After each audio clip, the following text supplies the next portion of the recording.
Lecture में बात करेंगे spectral term and spectral term of hydrogen atom. Hydrogen atom की स्पेक्ट्रल टर्म हम कैसे निकालते हैं और उसकी फाइनल जो स्पेक्ट्रल टर्म होगी वो आपके पास क्या आएगी। So if you talk about the hydrogen atom, so there is electronic configuration 1s1। Electronic configuration आपके पास अगर 1s1 है तो बात करें कि L की वैल्यू क्या होगी और S की वैल्यू क्या होगी। सो L की वैल्यू यहाँ पे 0 होगी और S की वैल्यू 1/2 होगी। Why? Because L is angular momentum quantum number और एंग्लो मोमेंटम क्वांटम नंबर की जो वैल्यूज़ होती हैं आपके पास S के लिए जो है वो 0 होती है, P के लिए वो 1 होती है and up to so on D के लिए 2 होती है। Here is only one electron, एक ही इलेक्ट्रॉन है इस एटम के अंदर। अगर एक ही इलेक्ट्रॉन है इस एटम के अंदर तो वो इलेक्ट्रॉन या तो प्लस हाफ स्टेट में होगा या फिर माइनस हाफ स्टेट में होगा। अब इलेक्ट्रॉन जो है वो पहला फर्स्ट इलेक्ट्रॉन जो होता है वो प्लस हाफ स्टेट में ही होता है, उसके बाद जो है वो सेकंड जो है वो माइनस हाफ में जाता है। सो इट्स मीन डैट के S is equals to 1/2।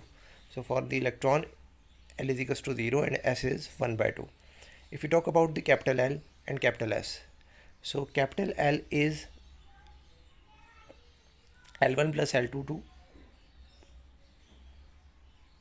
Capital L जो होता है वो आपके पास L1 प्लस L2 से कहाँ तक जाता है, L1 माइनस L2 तक। और अगर हम इसको इस केस में निकालें, सो यहाँ पे है ये एक L1, ठीक है, दूसरा L है ही नहीं क्योंकि दूसरा इलेक्ट्रॉन नहीं है। अगर दूसरा इलेक्ट्रॉन होता तो यहाँ पे L2 भी होता।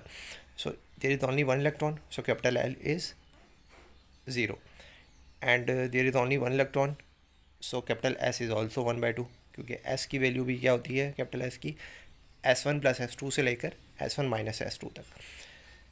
अगर हम बात करें J वैल्यू की, so the value of J is L capital L plus capital S to capital L minus capital S।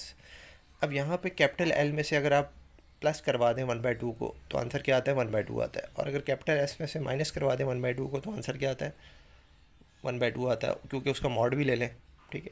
Mod लेना लाजमी है, मॉड इसीलिए है कि जो आपके पास J की वैल्यू होगी ऑलवेज भी positive. Now we have spectroscopic term which is, term को हम L से डिनोट करते हैं। अब ये टर्म कुछ भी हो सकता है, SPDF, ये इसकी मल्टीप्लिसिटी है।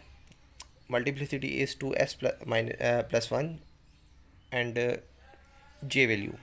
सुपरस्क्रिप्ट और सबस्क्रिप्ट में आपके पास ये दो चीज़ें हैं, एक जगह मल्टीप्लिसिटी है एंड सेकेंडली J की वैल्यू है।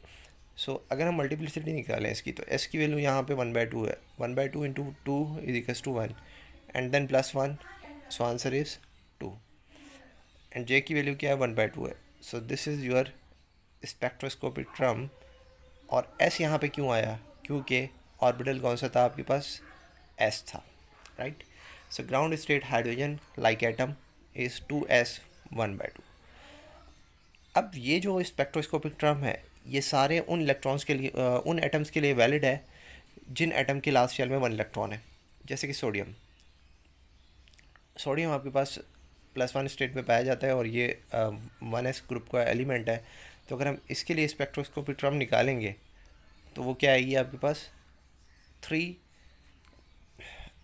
2S 1/2। सो ये टर्म आएगी। क्यों, कैसे आएगी ये, जैसे कि हम सोडियम को अगर देखें, सो सोडियम के पास जो इलेक्ट्रॉन होते हैं Na23 और 11, तो 11 इसका एटॉमिक जो है वो नंबर है। सो इसके पास न्यूक्लियस हो गया और ये इसके पास 2 इलेक्ट्रॉन्स हो गए एंड देन यहाँ पे 8 इलेक्ट्रॉन्स हो गए and then finally 1 electron. So 1s 1s1 1s2 एक आपके पास S में इलेक्ट्रॉन है। अगर हम इसकी इलेक्ट्रॉनिक कॉन्फ़िगरेशन लिखें तो किस तरह लिखेंगे, 1s2 2s2 2p6 3s1। अब ये जो 3s1 है जस्ट आप इसको लेके चलें और इससे आप इसकी ये टर्म निकाल लें, ठीक है। 3s1 को लेके चलें, सो 3s1 को ही हमने कंसीडर करना है और सारे ये प्रोसेस करेंगे तो आंसर आपके पास क्या आएगा, 3s 2s 1/2। So how you can do that, इसको आप कैसे कर सकते हैं, I am giving just idea about that. मैं आपको सिर्फ आइडिया दूंगा और आपने इसको खुद से ट्राई करना है। सो सबसे पहले इसके लिए एल की वैल्यू लिख लें। सो एल की वैल्यू क्या हो जाएगी, 0 हो जाएगी।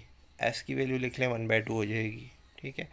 और इस एल और एस को ऐड करवा दें तो जे की वैल्यू क्या हो जाएगी, 1/2 हो जाएगी, ठीक है। इसकी मल्टीप्लिसिटी निकाल लें। सो मल्टीप्लिसिटी कैसे निकालेंगे, इसको 2 से मल्टीप्लाई करवाएं, इसमें +1 करवाएं तो मल्टीप्लिसिटी क्या आ जाएगी, 2 आ जाएगी। ऑर्बिटल कौन सा है, एस है, तो बस आ गया। यहाँ पे आपके पास 2, यहाँ पे आपके पास 1/2 एंड यहाँ पे 3। ये 3 किसको इंडिकेट कर रहा है कि इसका जो n है, प्रिंसिपल क्वांटम नंबर, वो 3 है, ठीक है। ये आपने लिखना है। तो ये हमें डिफरेंस करके बताएगा ये 3 कि ये सोडियम के लिए है और ये जो है वो हाइड्रोजन के लिए है, अगर यहाँ पे 1 है। और इसी तरीके से आप सोडियम के साथ जो भी एलिमेंट्स होते हैं हीलियम के लिए निकाल सकते हैं। सॉरी, हीलियम तो लास्ट में चला जाता है। और जितने भी आपके पास 1s ग्रुप के एलिमेंट हैं, राइट। थैंक्स।